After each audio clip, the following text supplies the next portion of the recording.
I'm outside the shop here getting ready to jack my car up, and I thought I would just show you a couple of jacking tips.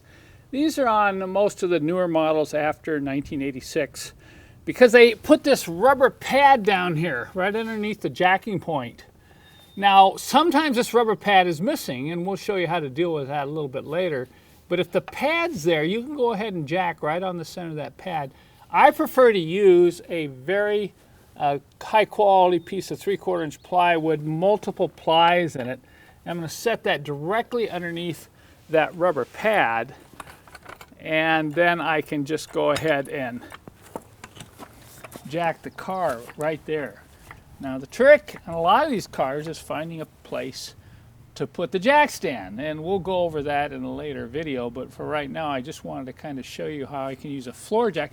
I do not like using the factory jacks for anything other than emergency roadside tire changes, and even then it's a little iffy. Make sure, by the way, that you block both the front and the aft part of one of your front tires before you start jacking up the car, particularly if you're on the road with the factory jack that goes right in this hole here. Now let's say the rubber pad is missing, or you have one of the cars that does not have the rubber pad. What you can do is remove this jack point cover, and we carry these large bolts on my website. I found these work very well. They're almost the exact same diameter. It's high tensile strength steel, and put that right in the hole like that. And then you can move the floor jack and get it in the center. You want to be jacking right in the center of the jack when you're using this bolt, and I can let it go in that little indentation there.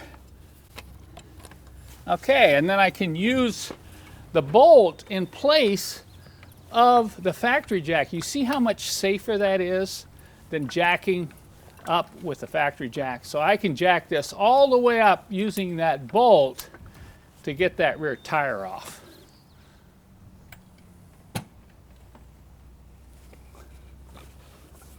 And by the way, notice what I'm kneeling on here.